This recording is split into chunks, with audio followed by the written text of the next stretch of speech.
ورحمۃ اللہ وبرکاتہ۔ الحمد للہ وکفا وسلام علی حبیبہ المصطفیٰ، اما بعد فاعوذ باللہ من الشیطان الرجیم، بسم اللہ الرحمن الرحیم۔ ان اللہ وملائکتہ یصلون علی النبی یا ایہا الذین آمنوا صلوا علیہ وسلموا تسلیما۔ اللہم صل علی سیدنا و مولانا محمد معدن الجود والکرم وآلہ واصحابہ الکرام وابنہ الکریم وبارک وسلم صلاة دائمة سرمدا ابدا بحمدہ تعالی و بکرم مصطفیٰ صلی اللہ علیہ وسلم۔ آج کی اس شب میں قرآن عظیم کے 27 پارے مکمل ہو گئے۔ اللہ کریم بقیہ قرآن کے حصے کو صحیح تجوید سے پڑھنے میں آسانی عطا فرمائے اور آپ سب کو سننے کا ثواب بھی عطا فرمائے۔ میرے عزیزو، آج ہم نے کئی سورتوں کی تلاوت کی ہے، جس میں سورہ طور، سورہ نجم، سورہ قمر، سورہ رحمان، سورہ واقعہ اور سورہ حدید بڑی اہم سورتیں ہیں۔ ہر ایک کی اپنی فضیلت ہے، اور ان میں سورہ رحمان کو زینت القرآن کہا گیا ہے۔ پورے قرآن کی یہ زینت ہے۔ تمام سورتوں میں اس سورے کی جو زینت ہے وہ اپنی جگہ پر ہے۔ اس میں اللہ عز و جل نے اپنے بندوں سے مخاطب بار بار ارشاد فرمایا، فَبِأَيِّ آلَاءِ رَبِّكُمَا تُكَذِّبَانِ۔ اس میں مخاطب جو ہیں دو لوگ ہیں، جنات بھی ہیں اور انسان بھی ہیں۔ دونوں کو خطاب کیا جا رہا ہے کہ اے جنات اور اے انسانوں، تم اپنے رب کی کون کون سی نعمتوں کو جھٹلاؤ گے؟ اس آیت کو 30 سے زیادہ مرتبہ دہرایا گیا سورہ رحمان میں۔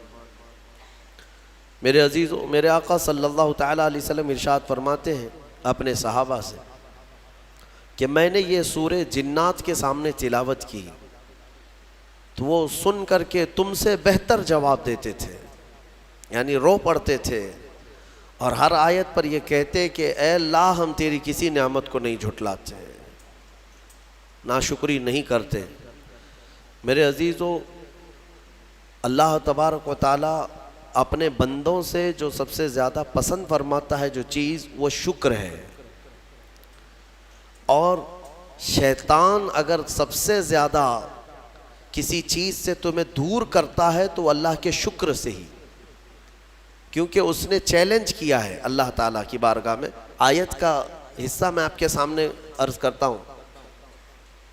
اللہ تبارک و تعالیٰ سے اس نے کہا، لَأَقْعُدَنَّ لَهُمْ صِرَاطَكَ الْمُسْتَقِيمَ ثُمَّ لَآتِيَنَّهُمْ مِنْ بَيْنِ أَيْدِيهِمْ وَمِنْ خَلْفِهِمْ وَعَنْ أَيْمَانِهِمْ وَعَنْ شَمَائِلِهِمْ وَلَا تَجِدُ أَكْثَرَهُمْ شَاكِرِينَ۔ اللہ تعالیٰ سے چیلنج کرتے ہوئے کہتا ہے شیطان کہ مولا، تیرے راستے پر میں بیٹھ جاؤں گا، سیدھے راستے پر، جو بھی اس پر چلے گا سیدھے راستے پر، میں کبھی اس کے دائیں جانب سے، کبھی بائیں، کبھی سامنے سے، کبھی پیچھے سے آ کر اسے ایسا ورغلاؤں گا کہ اے رب، تو اپنے بندوں میں شکر کرنے والے نہیں پائے گا۔ شیطان بھی کس چیز کی وہ کر رہا ہے چیلنج میں؟ شکر کرنے والے نہیں پائے گا مولا تو۔ اور اللہ نے قرآن میں فرمایا، وَقَلِيلٌ مِّنْ عِبَادِيَ الشَّكُورُ، میرے بندوں میں شکر کرنے والے بہت کم ہیں، بہت کم ہیں۔ اب جب رحمان فرما رہا ہے تو پھر یہ جو انسانوں کی تعداد ہے، کوانٹیٹی ہے، اس میں اگر پرسنٹیج نکالا جائے تو وہ انگلیوں میں گنے جاتے ہیں جو شکر کرنے والے لوگ ہیں۔ شکر اس کی اللہ تبارک و تعالیٰ نے فرمایا، تم اگر شکر کرو گے، لَإِن شَكَرْتُمْ لَأَزِيدَنَّكُمْ، میں زیادہ دوں گا، وَلَإِن كَفَرْتُمْ إِنَّ عَذَابِي لَشَدِيدٌ، اور اگر تم ناشکری کرتے ہو میری نعمتوں کی تو پھر سمجھ لو کہ میرا عذاب بہت ہی سخت ہے۔ اللہ عز و جل اس چیز کو سخت ناپسند کرتا ہے کہ اس کی نعمتوں کا کوئی ناشکری کرے۔ اسی لیے میرے عزیزو، اللہ کے حبیب صلی اللہ تعالیٰ علیہ وسلم جب دعا کرتے تھے تو یوں یہ عرض کرتے تھے کہ مولا تو اپنے شکر گزار بندوں میں میرا شمار فرما. سمجھ رہے آپ؟ صبر آسان ہے اور شکر مشکل ہے، صوفیہ نے فرمایا. حالانکہ شکر میں کیا کرنا کیا ہے، صبر دیکھا جائے تو کٹھن ہوتا ہے، برداشت کرنا ہوتا ہے. مصیبت آئی خاموش رہنا ہے، کسی چیز کی کمی ہو گئی خاموش رہنا ہے، یہی تو صبر ہے. گناہ کی خواہش ہوئی لیکن نہیں کیا، یہی صبر ہے. صبر دیکھا جائے تو مشکل ہے، لیکن صوفیہ کرام فرماتے ہیں صبر سے زیادہ مشکل شکر ہے. شکر ہے. وہ کیسے؟ کہا کہ اس لیے کہ جب خوشیاں آتی ہیں تو عام طور پر انسان ہر چیز بھول جاتا ہے، اسے یاد ہی نہیں رہتا کہ دینے والے کا مجھے شکر بجا لانا چاہیے، وہ بھول جاتا ہے. یہی تو ہم نے دیکھا ہے. آپ تھوڑا سا تجزیہ کر کے دیکھ لیں اپنی زندگی میں، تھوڑا غور و فکر کر کے دیکھ لیں. ہمارے گھروں میں بھی جو کچھ بھی ایکٹیویٹیز ہوتی ہیں، جو معمولات چلتے ہیں، اگر گھر کے اندر کوئی مصیبت آئی تو آپ فاتحہ کروائیں گے، قرآن پڑھوائیں گے. میت ہو گئی تو کیا کریں گے؟ سب سے پہلے قرآن پڑھواتے ہیں. کسی کی بیماری ہو گئی، نزا کا وقت آیا، کسی کو بلایا، آپ قرآن پڑھوا رہے ہیں. بہت سخت بیمار ہے، پانی پڑھ کر کے پھکوا رہے. یہ ساری مصیبتوں کے وقت آپ قرآن یا عبادت کی طرف جا رہے ہیں، سجدہ کر رہے ہیں. لیکن کبھی شادی ہو رہی ہے گھر میں، بچے کا عقیقہ ہو رہا ہے، ولیمہ ہے، منگنی ہے، ان سب مواقع پر جو خوشیوں کے ہیں، کب قرآن خوانی ہوتی ہے؟ کب قرآن پڑھا جاتا ہے؟ کیا رب ذوالجلال کی بارگاہ میں پہلے سے کوئی شکرانے کی محفل ہوتی ہے؟ بہت کم دیکھا گیا. موت پر، غم پر، بیماری پر دعائیں مانگی تو ضرور جاتی ہیں، قرآن پڑھا تو جاتا ہے، لیکن خوشیوں کے موقع پر بندہ بھول جاتا ہے. اسی لیے صوفیہ اکرام نے فرمایا شکر جو ہے یہ مشکل ہے، اور منافق شکر نہیں کر سکتا. یہ مومن کو عطا کی ہوئی نعمت ہے شکر کرنا. شکر کیسے کریں گے آپ؟ شکر کرنے کا، شکر کے بہت سارے طریقے ہیں. صرف یہ نہیں ہے کہ زبان سے کہہ دیا الحمدللہ، بلکہ تمہارے ہاتھ و پیر بھی شکر بجا لاتے ہیں، تمہاری زبان بھی اور تمہارا دل بھی. تینوں طریقے ہیں شکر کے. کسی کی زبان چلتی ہی نہیں تو کیا وہ شکر گزار نہیں ہے؟ لیکن اگر اللہ رب العزت کے حوالے اپنے آپ کو کر دیا، دل سے وہ کہتا ہے کہ مولا میرا کچھ نہیں، سب تیرا ہے، وہ دل سے کہہ رہا ہے، اس کے دل کا شکر ہے. وہ ہاتھ اور پیر اگر عبادت کے لیے اٹھاتا ہے تو یہ ہاتھوں اور پیروں کی طرف سے اللہ کا شکر ہے، اور پھر زبان سے اگر کہتا ہے تو یہ زبان کا شکر ہے. الحمدللہ. اور میرے عزیزو، اللہ تبارک و تعالیٰ کو شکر ہی پسند ہے. اور شکر کا جو سب سے بہترین لفظ ہے وہ کیا ہے؟ شکر کرنے کا اللہ کا سب سے بہترین لفظ کیا ہے؟ الحمدللہ. یہی ہے نا. آپ کو عادت ڈالی گئی ہے کہ کسی نے بھی اگر آپ سے پوچھا کہ طبیعت کیسی ہے تو آپ کیا کہتے ہیں؟ الحمدللہ. چاہے سر درد ہو ہی رہا ہو لیکن آپ کہتے ہیں الحمدللہ. یہ شکر کرنے کا سب سے بہترین لفظ کیا ہے؟ الحمدللہ. اب میں آپ کو بتاتا ہوں یہ سب سے بہترین لفظ ہے. اسی لیے دیکھو کہ اللہ نے اپنی کتاب، آخری کتاب قرآن بھی اپنے حبیب پر اتارا تو اس کا سب سے پہلا ورڈ کیا رکھا؟ الحمدللہ. الحمدللہ سے پورا قرآن شروع ہوا. پھر تم اگر مولا کی بارگاہ میں عبادت کے لیے کھڑے ہوئے، نماز کے لیے رکعت باندھے، امام اگر کہیں سے جہر میں شروع کیا تو کہاں سے؟ نماز میں بھی اگر امام قرات شروع کرتا ہے تو کہاں سے شروع کرتا ہے؟ الحمدللہ سے ہی شروع کرے گا. میرے عزیزو، اتنا ہی نہیں بلکہ روایتیں ملتی ہیں کہ آدم علیہ السلام کو جب پیدا کیا گیا اور ان کے جسم میں روح ڈالی گئی، آپ کو چھینک آئی، سب سے پہلے آپ کی زبان سے نکلا الحمدللہ. اس سے اندازہ کرو کہ میرا مولا شکر پسند کرتا ہے، شکر پسند کرتا ہے. اسی لیے 30 سے زیادہ مرتبہ تم سے پوچھ رہا ہے مولا کون کون سی نعمتوں کو جھٹلاؤ گے؟ تم اللہ رب العزت کے آگے سیرنڈر ہو جاؤ، سپرد ہو جاؤ کہ مولا نہیں، میں تیری کسی نعمت کا انکار نہیں کرتا۔ تمہیں اندازہ بھی نہیں ہے تمہارے پاس نعمتیں کیا کیا مولا نے دیا ہے، تمہیں اندازہ بھی نہیں ہے۔ وَإِن تَعُدُّوا نِعْمَةَ اللَّهِ لَا تُحْصُوهَا، اللہ فرماتا ہے اگر تم گننا چاہو گے اللہ کی نعمتیں ہرگز گن نہیں سکو گے۔ کیسے گنیں گے؟ ایک بزرگ نے لکھا ہے کہ اگر کوئی طے کر لیا، توجہ چاہتا ہوں، شیخ سعدی رحمۃ اللہ علیہ کے حوالے سے یہ بات ملتی ہے، کسی نے طے کر لیا کہ میں اللہ کی ساری نعمتوں کا شکر بجا لاؤں گا، اس نے جو بھی میری نعمتیں دی ہیں سب نعمتوں کا میں شکر بجا لاؤں گا، ٹھیک ہے؟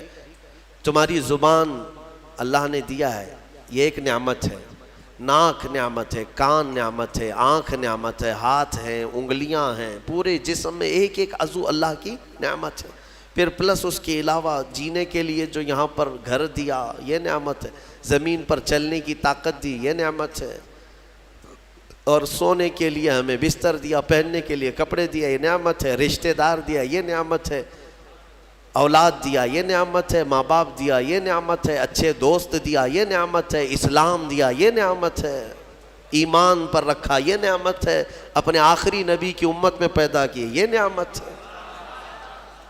یہ ہزاروں نعمتیں ہیں، لیکن اگر تم چلو طے کر لیتے ہو کہ میں اللہ کی ساری نعمتوں کا ایک بعد دیگرے شکر بجا لاؤں گا، اے اللہ تو نے مجھے زبان دی الحمدللہ، تو نے مجھے ناک دی الحمدللہ، سب نعمتوں کا شکر کرنے کا اگر کسی نے ارادہ کر لیا تو شیخ سعدی فرماتے ہیں تو پہلے وہ بیٹھ جائے، اس کو اللہ نے جو سانسیں دی ہیں نا یہ سب سے بڑی نعمت ہے۔ ایک سانس اندر جاتی ہے یہ نعمت، سانس باہر نکلتی ہے یہ نعمت۔ اگر تم نے سانس لے لیا نکلی نہیں باہر تو ختم ہو گئی تمہاری زندگی، اور سانس نکلی اندر لے نہیں پا رہے ہو یہاں پر بھی زندگی ختم۔ سانس لینا ایک نعمت، سانس باہر چھوڑنا یہ ایک نعمت۔ شیخ سعدی فرماتے ہیں اور ہر سانس نہیں ہوتی ہے، پرانی سانس نہیں آئے گی، پھر ہر سانس نہیں ہے، تو ہر سانس کے بدلے ہی تم اگر الحمدللہ کہتے رہ جاؤ گے تو زندگی گزر جائے گی سانسوں کے شکر پر، باقی نعمتیں ویسی ہی رہ جائیں گی، صرف سانسوں کے شکر پر تو زندگی گزر جائے گی۔ میرے عزیزو اندازہ بھی نہیں کر سکتے کہ اللہ نے کون کون سی نعمتوں سے نوازا ہے۔ تمہیں پتہ ہے میں ایک مرتبہ اس چیز کو بھی پڑھا تھا کہ اگر تمہیں سانس خرید کر کے لینا پڑ جائے، ہاسپٹل میں جا کر کے دیکھو آکسیجن کا ایک سلنڈر جو کبھی مریضوں کو لگایا جاتا ہے کتنی قیمت کا ہوتا ہے، دن بھر میں وہ کتنے سلنڈر سانس کھینچتا ہے۔ اس اعتبار سے اگر تمہاری زندگی 60 سال کی ہوئی اور 60 سال تمہیں آکسیجن خرید کر کے لینا پڑا تو تقریباً اس کی قیمت جو ہے کئی 100 کروڑ میں چلی جاتی ہے۔ ایک اندازے کے مطابق 50 سے 60 کروڑ کا آکسیجن تمہیں لگ جاتا ہے، تو کیا یہ ہر آدمی کیپیبل ہے اپنی سانسوں کو پیسے سے خرید سکے گا؟ اور رب ذوالجلال نے تمہارے لیے اتنی آسانیاں کی ہیں کہ سانس ایسا نہیں ہے کہ فلاں شہر میں ملتی ہے جا کر کے لائیں اور پھر کھینچیں، تم جہاں ہو تمہاری ناک کے قریب ہوائیں کیا ہے۔ اس رب قدیر نے اتنی بڑی نعمتوں سے تمہیں نوازا، تمہیں اندازہ بھی نہیں ہے، اور اسی لیے رب تعالیٰ فرماتا ہے فَبِأَيِّ آلَاءِ رَبِّكُمَا تُكَذِّبَانِ، تم میری کون کون سی نعمتوں کو جھٹلاؤ گے۔ حاتم اصم ایک بزرگ ہے، حضرت حاتم خلیفہ ہارون رشید کے زمانے کے ہیں۔ خلیفہ ہارون رشید کے زمانے میں بادشاہ نے ایک مرتبہ ان کو طلب کیا اور پوچھا کہ کچھ نصیحت کیجیے آپ مجھے۔ وہ اکثر بڑے بڑے علماء کو دربار میں بلاتا اور نصیحت حاصل کرتا۔ حضرت حاتم اصم رضی اللہ تعالیٰ عنہ نے بادشاہ سے ایک سوال کیا کہ ہارون اگر تمہارے ساتھ ایسا ہو جائے زندگی میں اور پیاس کی شدت ایسی ہے کہ تم بلک رہے ہو، اگر تم کو کوئی ایک گلاس پانی دینا چاہے اور وہ پیسوں میں دینا چاہے، اور اس آدمی کے علاوہ کسی کے پاس پانی نہیں ہے، تم ایسی جگہ پر پہنچ گئے ہو جنگل میں یا صحرا میں، تو تم اس کو کتنے پیسے دے کر خرید سکتے ہو؟ ایک گلاس پانی وہ بہت بڑی قیمت لگا رہا ہے، تم کو اگر بہت شدت کی ضرورت ہے تو تم کتنا مال دے کر کے خریدو گے؟ خلیفہ ہارون رشید نے کہا میں اپنی آدھی سلطنت بھی دینے کو تیار ہو جاؤں گا ایک گلاس پانی، کیونکہ ضرورت ہے انسان کی، جان بچانا ہے۔ تو حاتم اصم نے کہا ٹھیک ہے، تمہیں پانی تو مل گیا، کبھی ایسا ہوا تمہاری زندگی میں تم نے پانی تو پی لیا، پیٹ بھر کر پی لیا، پیٹ بھر کر کے، لیکن پانی اب نکلتا نہیں ہے، باہر نہیں نکلتا پانی، کوئی صورت ہی نہیں ہے کہ تمہارا پانی باہر آئے، پیشاب بند ہو چکا ہے۔ کوئی ایک حکیم ایسا ہے جو تم سے یہ کہے کہ میں تیرے پیٹ کا پانی باہر نکال دوں گا تو تو اسے کتنی قیمت دے گا؟ ہارون رشید نے کہا اس کو بھی میں اپنی آدھی سلطنت دے دوں گا، میرا پانی نکالتا ہے۔ تو حضرت حاتم اصم نے فرمایا ہارون تیری پوری سلطنت کی قیمت ایک گلاس پانی کے برابر ہے، اگر نہ ملے تو آدھی سلطنت، اور مل جائے نکالنے کے لیے آدھی سلطنت، تو سوچ وہ رب ذوالجلال بغیر کسی قیمت کے روز تجھے پلاتا بھی ہے اور روز تیرے سے نکالتا بھی ہے، کتنی بڑی نعمت ہے تیرے لیے۔ میرے عزیزو، میں آپ کو ایک چیز بتاتا ہوں، میرے آقا صلی اللہ تعالیٰ علیہ وسلم نے اپنی امت کو سب سے زیادہ اگر دعائیں سکھائی ہیں تو وہ شکر کی دعائیں، شکر کی دعائیں تلاش کر لینا، یہ میرے مطالعے کے اعتبار سے میں آپ کو بتا رہا ہوں۔ آپ روزمرہ کی زندگی میں جو چیز بھی کرتے ہیں اس میں اللہ کا شکر ہے، میرے آقا نے سکھایا۔ آپ کھانا کھانے کے لیے بیٹھ رہے ہیں، بسم اللہ پڑھ کر کے شروع کیے، کھانا ختم ہونے کے بعد میرے آقا نے سکھایا ہے الحمدللہ الذی اطعمنا وسقانا وکفانا وجعلنا من المسلمین۔ کیا ہے؟ تمام تعریفیں اس اللہ کے لیے، شکر ہے اس مولا کا جس نے ہمیں کھلایا پلایا اور ہمیں ہدایت دیا اور مسلمان بنایا۔ کھانے کے بعد بھی میرے آقا نے یہی سکھایا، کھانے کے بعد تمہیں کرنا کیا ہے؟ یہی ہے۔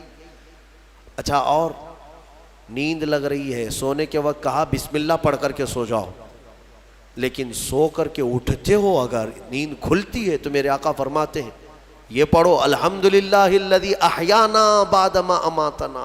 الحمد سے ہی شروع ہے، تمام تعریفیں اس اللہ کے لیے جس نے ایک موت کے بعد مجھے دوبارہ اٹھایا ہے۔ ہاں، آپ کیا سمجھتے ہیں؟ نیند جو ہے موت کی بہن ہے، اگر کوئی سویا مولا چاہے تو اس کی آخری نیند ہو سکتی ہے۔ بہت سارے ایسے ہیں جو سوئے اور پھر اٹھ ہی نہیں سکے۔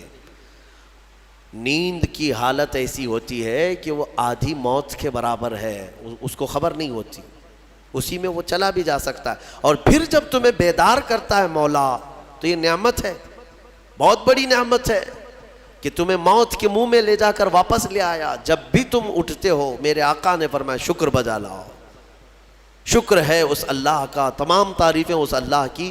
بعد ما اماتنا احیانا بعد ما اماتنا، ہمیں موت دینے کے بعد دوبارہ اٹھایا ہے، اس اللہ کا شکر ہے۔ سو کے اٹھو تو الحمدللہ۔ اتنا ہی نہیں میرے عزیزو، میرے آقا صلی اللہ تعالیٰ علیہ وسلم فرماتے کپڑا اگر پہن لیا تو بھی پڑھو الحمدللہ الذی کسانی ھذا۔ تمام تعریفیں اس اللہ کے لیے جس نے مجھے یہ جوڑا پہنایا۔ ہاں، ورنہ اگر مولا تعالیٰ نہ چاہے تو کسی جسم پر کپڑا بھی نہیں آئے گا، وہ روز تمہیں پہناتا ہے، تمہارے ستر کو چھپاتا ہے۔ اتنا ہی نہیں، میں آپ کو بتاؤں استنجا کے لیے بھی جاتے ہو، پیشاب کے لیے فرمایا گیا کہ بسم اللہ پڑھ کر کے تو جانا ہے، اور اللہ کی پناہ مانگ کر کے جاؤ، بسم اللہ اللہم انی اعوذ بک من الخبث والخبائث۔ لیکن جب تم استنجا کر کے باہر آتے ہو تو حضور نے فرمایا پھر یہ کہو الحمدللہ الذی اذھب عنی الاذی وعافانی۔ وہاں بھی شکر ہے، کس بات کا شکر ہے؟ تمام تعریفیں اس اللہ کی، اس کا شکر ہے جس نے اذیت دینے والی، تکلیف دینے والی چیز کو میرے جسم سے دور کیا۔ تمہیں اندازہ ہے زہر ہے یہ جو اندر استنجا جمع ہو جائے تو آسانی سے آج پیشاب کر لیتے ہو، آسانی سے آج تم حاجت کر لیتے ہو، پخانہ ہو جاتا ہے، تو اس کو یوں مت سمجھ لینا کہ تمہارا کمال ہے، یہ رب تعالیٰ کی ہزار نعمتوں میں سے ایک نعمت ہے۔ اگر پیشاب تمہارا رک گیا، کڈنی کام کرنا چھوڑ دیتی ہے، آج جاؤ ہاسپٹلوں میں دیکھو ڈائلیسس کی مشینوں پر کتنے مریض سوئے ہوئے ہیں۔ تمہیں پتہ ہے پیشاب اگر نہیں نکلتا تو آج کے زمانے میں نیا ایک علاج ہے، ڈاکٹرز کیا کرتے ہیں کہ پانی جو ہے یہ پیشاب پورا خون میں مل جاتا ہے اور زہر بنتا ہے جسم میں۔ اگر ایک دن پیشاب نہیں ہوا تو پانی تمہارا جسم میں بھر جائے گا، اسی کو کریٹینن کا لیول بڑھنا کہتے ہیں، زہر بھر جاتا ہے۔ اب اس کو نکالے کیسے؟ باہر آتا نہیں ہے، باہر آتا نہیں ہے۔ ڈاکٹر اس کے لیے ڈائلیسس کی مشین اس کو لٹاتے ہیں، کیا کرتے ہیں؟ بڑی موٹی موٹی 2 سوئیاں یہاں حلق میں ڈالتے ہیں گردن کے پاس، یا پھر ہاتھ سے ایک پائپ جسم کا پورا خون نکالتا ہے اور مشین میں ڈالتا ہے، اور مشین فلٹر کرتی ہے، دوسرے پائپ سے فلٹر کیا ہوا خون اندر جاتا ہے، اور جو پانی ہے وہ مشین نکال کر کے باہر ایک ڈبے میں پھینکتی رہتی ہے۔ میرے عزیزو، میں نے اپنی آنکھوں سے دیکھا ہے ایک بار ڈائلیسس کرنے کے لیے 4 گھنٹے لگتے ہیں، 4 گھنٹے لگتے ہیں، اور کئی مریض ایسے ہیں جن کو ہفتے میں 3 مرتبہ یہ کرنا پڑتا ہے، اور ڈاکٹر ان کو ایک بوتل پانی دیتا ہے، لمیٹڈ پانی پینا، پورے 2 دن میں 1 لیٹر سے زیادہ پانی مت پیو۔ اللہ چاہ کر کے وہ پانی نہیں پی پاتے، چمچ سے پانی پیتے ہیں، ڈھکن سے پانی پیتے ہیں کہ زیادہ ہو گیا تو جسم میں نکلنے کی جگہ نہیں ہے۔ خیر یہ تو ڈاکٹرز نے پیشاب نکالنے کے طریقے تو اپنا لیے میرے عزیزوں، لیکن اگر پخانہ نہیں نکلا تو اب تک اس کے علاج بھی نہیں ملتے۔ کھا لیا آپ نے، اگر یہ غلاظت نہیں نکل پائی تمہارے اندر تو پورے جسم میں یہ زہر بن کر کے پھیل جائے گا، موت کا سبب بن جاتا ہے۔ جب ہم بیت الخلاء میں جاتے ہیں اور پیشاب پاخانہ کر کے نکلتے ہیں تو تمہیں کیا لگتا ہے میرے عزیزو؟ یہ اللہ کی ہزارہ نعمتوں میں سے ایک نعمت ہے کہ اذیت دینے والی چیز کو اس نے ہمارے جسم سے ہٹایا ہے۔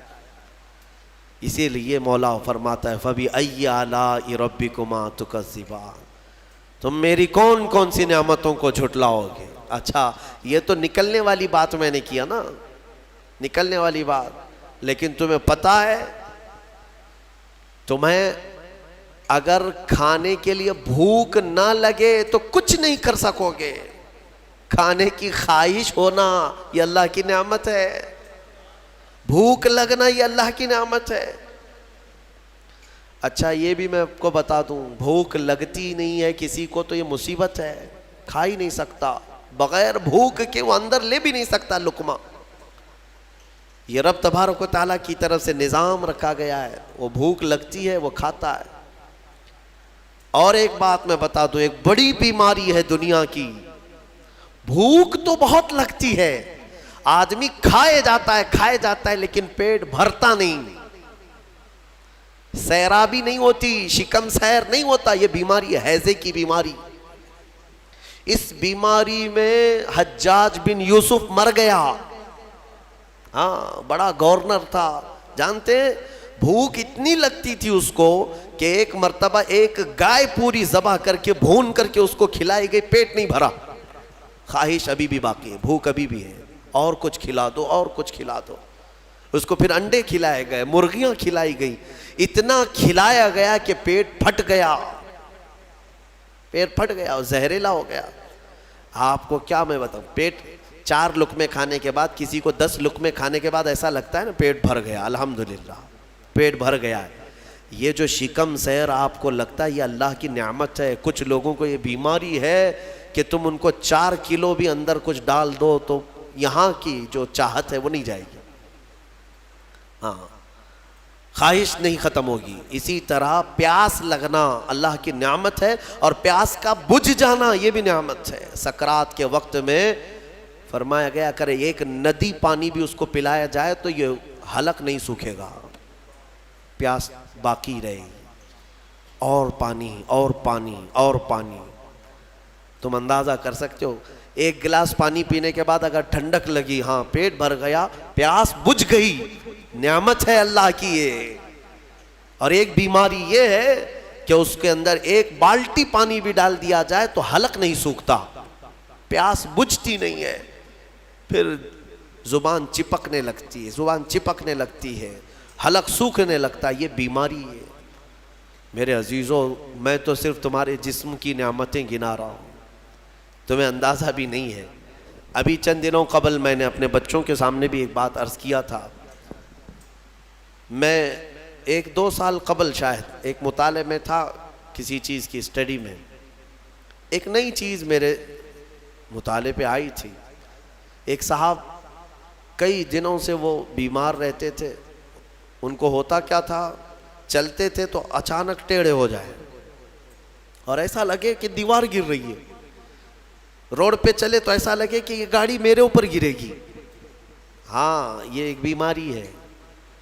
آپ زمین پر کھڑے ہوتے ہیں، 2 پیروں سے کھڑے ہوتے ہیں نا، بیلنس کیسے رہتا ہے تمہارا؟ یہ چاہے موٹے ہو تگڑے ہو لیکن سیدھے تو کھڑے رہتے ہو، اور چلتے ہو تو کیا ایک طرف جھک جھک کے چلتے ہو، کبھی ادھر کبھی ادھر نہیں، ہوائیں چاہے جتنی بھی آئیں آپ سیدھے چلتے ہیں۔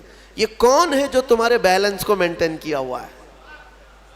صرف 2 ٹانگوں پر تمہارے پورے وزن کو کس نے قائم رکھا ہے؟ اگر تجربہ کرنا ہے تو مٹی کا ایک پتلا اس طرح سے چلا کر کے دکھاؤ، 2 ٹانگوں پر چلا کر کے دکھاؤ، بیلنس کون رکھے گا؟ ارے پتلے بھی اگر بنا کر کے کھڑا کرتے ہیں کہیں اسٹیچو تو انہیں گاڑ دیتے ہیں، کھڑا نہیں کر پائیں گے۔ اتنا تمہاری ہی وزن کے برابر 80 کلو کا ایک پتلا بناؤ مٹی کا اور اس کو صرف پیروں پہ کھڑا کر کے دکھاؤ، نہیں کھڑا ہوگا، ہوا آئے گی گر جائے گا۔ تمہیں ہوا کیوں نہیں گراتی؟ کون ہے جو تمہیں برقرار رکھا ہوا ہے؟ آپ کو میں بتاؤں تو حیرت ہوگی آپ کو کہ کون سی چیز مینٹین کرتی ہے، پتہ ہے آپ کو کون سی چیز تمہارے جسم کے اندر؟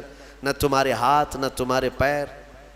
اللہ اکبر، اللہ کی نعمتوں پر قربان جاؤ۔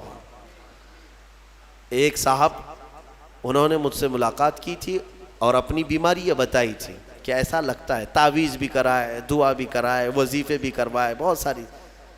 ایک ماہر دانشور تھے، انہوں نے مجھ سے یہ کہا کہ مولانا مسئلہ یہ ہے کہ ہمارے دونوں کانوں کے بیچ میں ایک چھوٹا سا پارا، ایک قطرہ ہوتا ہے پارے کا، لکوڈ پارا دیکھیں آپ، بی پی چیک کرنے کے وقت جو چڑھتا اترتا ہے مشینوں پہ، اس طرح کا ایک ہلکا سا ایک لکوڈ قطرہ ہمارے دونوں کانوں کے برابر بیچوں بیچ ہوتا ہے، اور وہ قطرہ ہے جو پورے بیلنس کو مینٹین کرتا ہے۔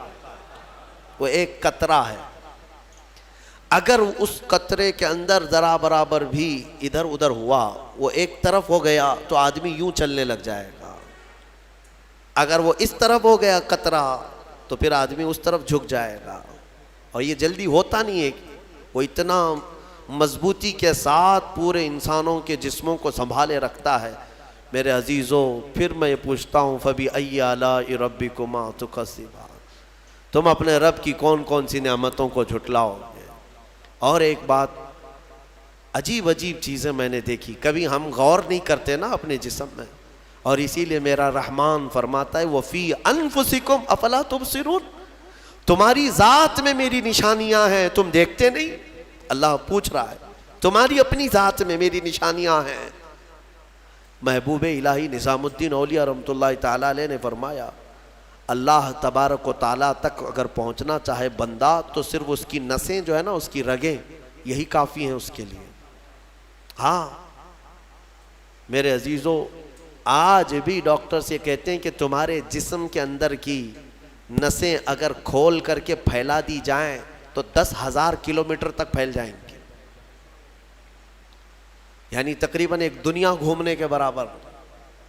اتنی نسیں تمہارے جسم کے اندر ہیں کہ اگر ان کو کھول کر کے پھیلا دیا جائے تو اتنی لمبی کون ہے جو یہ سارا مینٹین کیا ہوا ہے؟ اور ہر نس میں وہ خون کو دوڑاتا ہے اور پھر واپس پہنچاتا ہے دل تک۔ ایک چیز میں جو کہہ رہا تھا وہ یہ ہے، عجیب سی چیز ہے، ایک صاحب نے فرمایا کہ ایک بیماری ہے کہ یہ ایک صاحب ہیں کہ ان کی آنکھوں کی پلک بند ہی نہیں ہوتی، اس پر تحقیق کی گئی۔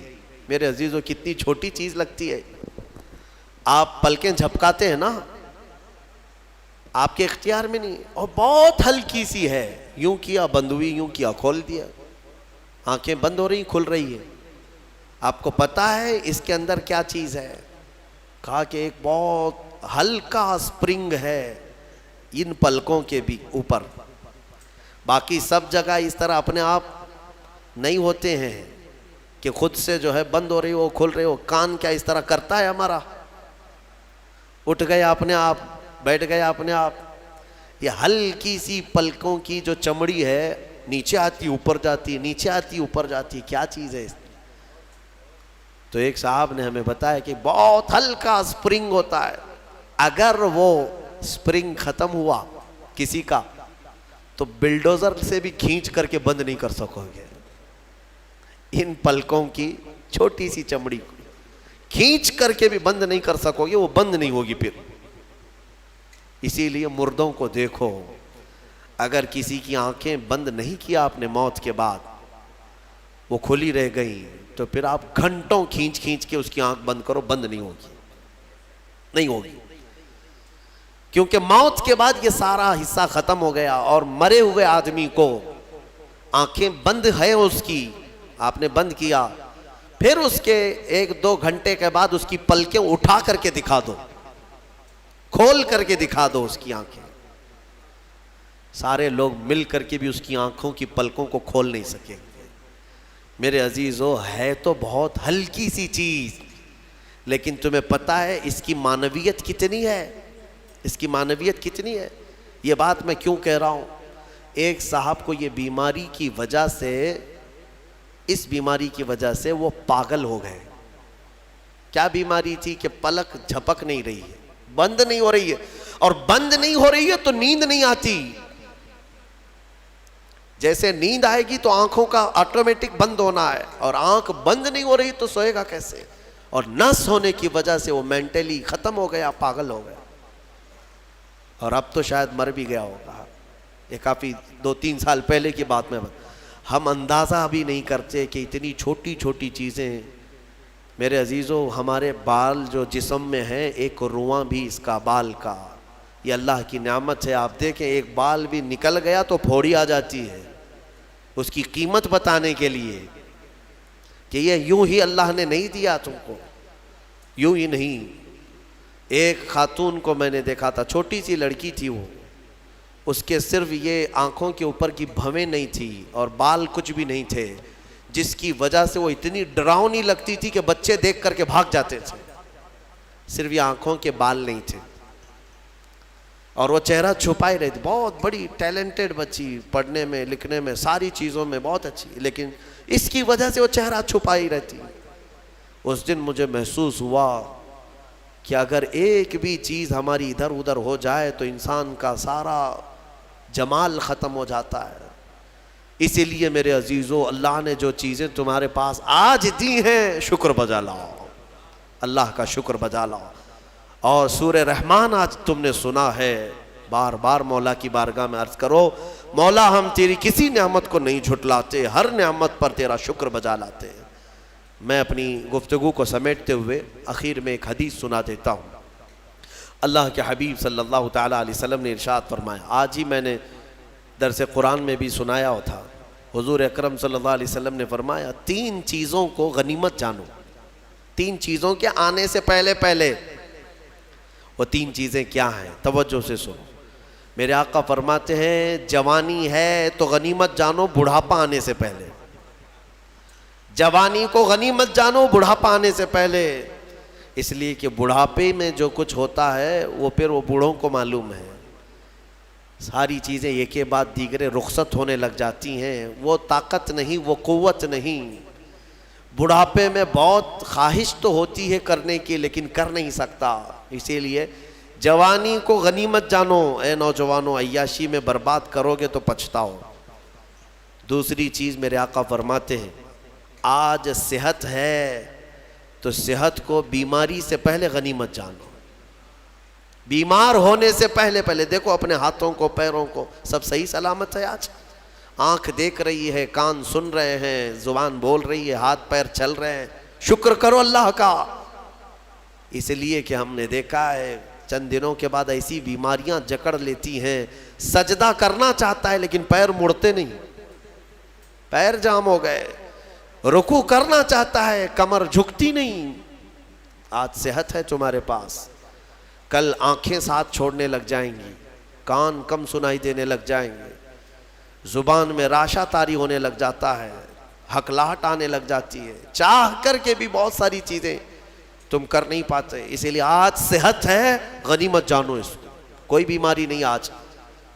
چند ہی دنوں کے بعد دیکھنا کہ شوگر ساتھ، بی پی ساتھ، ایسے ساتھ ہوتے ہیں کہ پھر قبر تک نہیں چھوڑتے۔ ہاں آج صحت ہے، کل کسی کو کینسر ہوا تو پھر وہ جنازے کے ساتھ ساتھ کینسر جاتا ہے، کچھ نہیں کرتے، اور ان بیماریوں میں آنے کے بعد ان کو صحت کے دن یاد آتے ہیں، کاش جب میں اچھا بھلا تھا تو اللہ کی عبادت کرتا، بیمار ہوں کچھ نہیں کر پاتا۔ میں نے آپ کو اس سے قبل بھی بتایا تھا میرے عزیزو، ایک نوجوان کی بات مجھے بار بار وہ جھنجھوڑتی ہے، ممبئی شہر کے رہنے والا نوجوان، 22 سے 24 سال کا، باپ اکلوتے بیٹے کو بہت اچھا پڑھایا تھا، لندن بھیج کر کے پڑھایا تھا، اکلوتا بیٹا، بڑے باپ کا بیٹا ہے، اور 24 سال کی عمر میں اس کو بون کینسر ہو گیا، ہڈیوں کا کینسر ہو گیا۔ یونیورسٹی میں پڑھا اچھا، اور اس کے بعد پتہ ہی نہیں چلا، اچانک 3rd سٹیج پہ پتہ چلا، پھر 6 مہینے شاید علاج کے لگے ہوں گے، ڈاکٹروں نے کہا کہ اس کو گھر لے جاؤ، اب کچھ نہیں ہوتا۔ گھر آیا تھا، اس کی ہڈیاں گل گئی تھی۔ ہاں بون کینسر بڑا ڈینجر ہے، ہڈیاں جو ہے پاؤڈر ہونے لگ جاتی ہیں، اس کو اگر اٹھائیں تو پیٹھ کی ہڈی میں انگلیاں اندر جانے لگ جاتی ہیں، یہ کینسر بہت خطرناک قسم کا ہے۔ اس کے چند دن بچے ہوں گے اپنے گھر پر، علاج وغیرہ سب ختم ہو چکا، اس نے اپنے باپ کو ایک دن حسرت سے بلایا اور کہا، ابا میری وہ 10ویں کی، 12ویں کی، گریجویٹ کی یہ جو مارک شیٹ ہے، سند ہے، جو میں نے میڈل حاصل کی وہ کہاں ہے؟ کہا بیٹا سب سنبھال کے رکھا ہوں۔ کہا میں دیکھنا چاہتا ہوں۔ باپ نے وہ ساری چیزیں الماری سے اس کو دیا کہ یہ سرٹیفکیٹ ہے، یہ تیری سند ہے، یہ مارک شیٹ ہے، یہ ساری چیزیں ہیں۔ وہ نوجوان بستر پر لے کر کے اپنی سرٹیفکیٹ پڑی ہوئی، اس میں ٹاپر بھی رہا ہے، وہ سب چیزیں دیکھ دیکھ کر کے رونے لگا، اور پھر اپنے باپ سے ایک سوال کیا کہ ابا یہ ساری مارک شیٹ اور سند میں کون سی ایسی ہے جو میں منکر نکیر کو بتاؤں تو مجھے چھوڑ دیا جائے، کیونکہ میں جا رہا ہوں اب آخری سفر پر، میں آخری سفر پر جا رہا ہوں، اب تو میرے پاس اتنا وقت بھی نہیں ہے کہ میں کوئی اور چیز حاصل کروں۔ اس کے باپ نے مجھے یہ چیز بتائی تھی، وہ کہتے تھے کہ مولانا آپ بچوں کو بتاؤ، واقعی صحت جب تک تھی تم نے نہ قرآن کی طرف توجہ دیا، نہ میرے رحمان کو راضی کرنے کی کوشش کی۔ صحت آج ہے تو شکر بجا لاؤ اللہ کا، بیماری میں وہ مولا تمہارے ساتھ ہوگا۔ 2 چیزیں میں نے عرض کی ہے، جوانی کو غنیمت جانو بڑھاپا آنے سے پہلے، صحت کو غنیمت جانو بیمار ہونے سے پہلے، اور سب سے بڑی چیز میرے آقا فرماتے ہیں زندگی کو غنیمت جانو موت آنے سے پہلے۔ ہاں ٹھیک ہے، بڑھاپے میں کچھ تو کر سکتے ہو، بیماری میں کچھ تو کر سکتے ہو، مرنے کے بعد کیا کر سکتے ہو؟ تو اس لیے آج زندہ ہیں، اسی کو غنیمت جانو کہ اللہ ابھی تو ملک الموت نہیں آیا، ابھی تمہارے پاس ٹائم باقی ہے، سانسیں چل رہی، وقت باقی، صحت بھی ہے، جوانی بھی ہے، زندگی بھی ہے، تو سب ہے تمہارے پاس۔ پھر اللہ کی ناشکری کرنا میرے عزیزوں یہ سب سے بڑا گناہ ہے۔ اسی لیے میرے آقا صلی اللہ علیہ وسلم نے فرمایا معراج کی رات میں نے جہنم میں سب سے زیادہ عورتوں کو دیکھا۔ حضور سے پوچھا عورتوں نے کہ کس وجہ سے؟ حضور نے وجہ یہی بتائی، ہن یکفرن العشیر، وہ اپنے شوہروں کی ناشکری کرتی ہیں۔ ناشکری کرتی ہیں. کب تو نے میرے ساتھ اچھا کیا, یہ لفظ کہتی ہیں جس کی وجہ سے مولا ان کو جہنم میں پہنچایا. عورت اگر شوہر کی ناشکری کی وجہ سے جہنم میں ہے تو یہ بندے جو سیدھے رحمان کے ناشکرے ہیں وہ کس قدر جہنم میں جلیں گے. اسی لیے میں ڈراتا ہوں اس بات سے کہ اللہ رب العزت کا شکر بجا لاؤ. جیسا رکھا ہے اس نے بہت ہے, بلکہ دیکھا جائے تو ہماری حیثیت سے زیادہ اس نے عطا کیا ہے. شیخ سعدی رحمۃ اللہ تعالیٰ علیہ کی وہ بات یاد آتی ہے, ان کی چپل گم ہو گئی تھی, کانٹے اور کنکر چبھنے لگے, مسجد میں آئے سجدے میں رونے لگے, سفر میں ہوں مولا میری حیثیت ہی نہیں ہے کہ اب میں چپل بھی خرید سکوں, میں اتنا غریب اور مفلس ہو گیا ہوں. باہر نکلے تو دیکھا ایک آدمی پیر کٹا ہوا بیٹھا تھا جس کے دونوں پیر نہیں تھے. تو واپس گئے اور اللہ کا شکر بجا لانے لگے, اے مولا میری تو چپل ہی نہیں ہے, اس کے پاس پہننے کے پیر بھی نہیں ہے. اسی لیے اپنے سے چھوٹوں کو دیکھو اور شکر بجا لاؤ. ہاں میں اپنے نوجوانوں سے اسی لیے کہتا تھا کہ کبھی کبھار ہاسپٹل وزٹ کرو, جاؤ کینسر کے پیشنٹ کو دیکھو, وہاں پر کبھی چہرہ سڑا ہوا ہے, کسی کا گلا سڑا ہوا ہے, کہاں کہاں کیا کیا. میں جاتا ہوں کبھی تو وہ دیکھتے ہی رونے لگ جاتے ہیں. میرے عزیزوں وہ موت و حیات کے بیچ میں موجود ایک لاش کی طرح پڑے رہتے ہیں. تم دیکھو گے تمہیں اپنی صحت پر اللہ کا شکر کرنے کا جذبہ پیدا ہوگا کہ مولا تو نے مجھے ان سب بیماریوں سے محفوظ رکھا ہے. اسی لیے میرے آقا صلی اللہ تعالیٰ علیہ وسلم نے بیماروں کو دیکھ کر, مصیبت زدہ کو دیکھ کر کے بھی جو دعا تعلیم دی وہ کیا ہے؟ اللہ تعالیٰ نے, اللہ کے حبیب نے یہی دعا سکھائی, الحمدللہ الذی فضلنا علی کثیر ممن خلق تفضیلا, الحمدللہ الذی عافانی مما ابتلاک بہ وفضلنی علی کثیر ممن خلق تفضیلا. اے مولا تیرا شکر ہے تو نے مجھے عافیت دی ہے, جس میں تو اس کو مبتلا کر رکھا ہے اس سے تو مجھے بچا کر رکھا ہے, اور سب پر تو نے اکثر بندوں پر تو نے مجھے فضیلت دی ہے. مولا یہ تیرا شکر ہے. اسی لیے میں کہوں گا فَبِأَيِّ آلَاءِ رَبِّكُمَا تُكَذِّبَانِ, اے انسانوں اور جنات تم اپنے رب کی کون کون سی نعمتوں کو جھٹلاؤ گے؟ اگر جھٹلاؤ گے تو پھر پکڑ ہوگی. مولا کریم کی بارگاہ میں عرض کرو, مولا ہماری ہر سانس کے بدلے تیرا کروڑ کروڑ شکر و احسان ہے, اور سب سے بڑا تیرا انعام اور تیرا شکر یہ ہے کہ مولا ہمیں لائق نہ ہونے کے باوجود تو نے اپنے محبوب کی امت میں ہمیں پیدا کیا ہے, ایمان دیا, اسلام دیا. اور مولا تیرے دربار میں اتنی التجا ہے کہ اے کریم خدا ہماری آخری سانس بھی تو ہمیں ایمان پہ عطا فرما, تیرے حبیب کے قدموں میں موت عطا فرما, اور جب اٹھائے جائیں تو شکر گزار بندوں میں ہمارا حشر فرما. وآخر دعوانا الحمدللہ رب العالمین.